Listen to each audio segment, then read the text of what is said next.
విరాట్ కోహ్లీ, రోహిత్ శర్మ ఇద్దరు కూడా test format కు గుడ్ బై చెప్పేశారు. ఇక జూన్ 20 తారీఖు నుంచి ప్రారంభం కాబోతున్న డబ్ల్యూటీసీ అంటే వరల్డ్ టెస్ట్ ఛాంపియన్షిప్ కి సంబంధించిన సైకిల్ కొత్తగా ప్రారంభం కాబోతుంది. ఈ రెండేళ్లకు కూడా ఒక ఖచ్చితమైన కెప్టెన్ ఉండాలి, అలాగే అద్భుతమైన జట్టు ముందుకు నడిపించాలి అనుకునే క్రమంలో అందరూ అనుకున్నట్టుగానే ఇక్కడ శుభ్మన్ గిల్ అయితే కెప్టెన్ గా వ్యవహరించబోతున్నాడు. ఇక ఆఫీషియల్ గా బీసీసీఐ ఇండియా అలాగే ఇంగ్లాండ్ తో జరగబోయే టెస్ట్ సిరీస్ కి సంబంధించిన టెస్ట్ స్క్వాడ్ ను ప్రకటించడం జరిగింది. ఈ క్రమంలో శుభ్మన్ గిల్ కెప్టెన్ గా, రిషబ్ పంత్ వైస్ కెప్టెన్ గా వ్యవహరించబోతున్నాడు. అంతేకాకుండా రిషబ్ పంత్ వికెట్ కీపర్ గా వ్యవహరిస్తాడు. తనకు తోడుగా ధ్రువ్ జురెల్ కూడా ఉండబోతున్నాడు అనమాట. ఇక ఈ జట్టు అంటే 18 మందితో కూడుకున్న ఈ స్క్వాడ్ లో కనుక చూసుకున్నట్టయితే తెలుగు తేజమైన నితీష్ కుమార్ రెడ్డి లక్కీ ఛాన్స్ కొట్టాడు, తను అడుగు పెట్టేశాడు అనమాట. అంటే ఈ ఈ స్క్వాడ్ లో తనకి ఆఫర్ అయితే వచ్చింది. సో ఖచ్చితంగా తన తుది జట్టులో కూడా ఉండే అవకాశం ఉంది. వీటన్నిటికీ మించి కరుణ్ నాయర్ ఎవరైతే ఈ ఐపీఎల్లో చాలా అద్భుతంగా రాణించాడో అతనికి ఈ జట్టులో ఎంట్రీ వచ్చిందనమాట.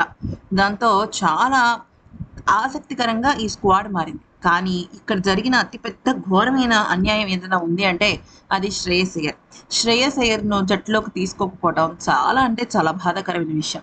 ఎందుకంటే పంజాబ్ కింగ్స్తో ప్రస్తుతం ఐపీఎల్ తో బాధ పంచుకుంటున్న అంటే శ్రేయస్ అయ్యర్ ఇప్పుడు ప్రస్తుతం పంజాబ్ కింగ్స్ కెప్టెన్గా వ్యవహరిస్తున్నాడు కదా. అయితే ఆ జట్టుకు తను చాలా అద్భుతంగా కెప్టెన్సీ వ్యవహరించడంతో పాటుగా ఆటగాడుగా కూడా చాలా బాగా ఆడుతున్నాడు. అయినప్పటికీ అతనికి చోటు రాకపోవడం నిజంగా చాలా బాధాకరమైన విషయమే. మరి అయితే ఒక్కసారి తుది జట్టు చూద్దామా.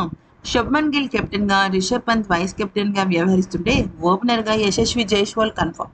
ఇక ఖచ్చితంగా 4వ స్థానంలో కానీ 5వ స్థానంలో కేఎల్ రాహుల్ వస్తాడు తుది జట్టు విషయంలోకి వచ్చినట్టయితే.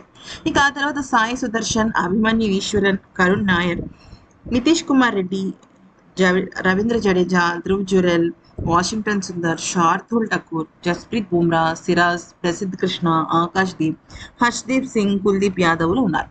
అయితే ఈ టెస్ట్ సిరీస్లో శార్దూల్ ఠాకూర్కి అవకాశం రావడం చాలా గొప్ప విషయం. ఎందుకంటే తనకు అసలు దాదాపుగా 2.5-3 ఏళ్ల నుంచి అవకాశమే రాలేదు భారత జట్టులో ఆడటానికి. ఈ జట్టులో అదొక్కటి ఏదైనా ఉంది శుభవార్త అంటే శార్దూల్ ఠాకూర్ మళ్ళీ రీఎంట్రీ ఇవ్వటం కానీ, లేకపోతే కరుణ్ నాయర్ ఎంట్రీ ఇవ్వటం కానీ, నితీష్ కుమార్ రెడ్డికి ఛాన్స్ ఇవ్వటం కానీ చాలా మంచి విషయం. కానీ ఒక శ్రేయస్ అయ్యర్ కూడా అవకాశం ఇచ్చి ఉంటే చాలా బాగుండేది.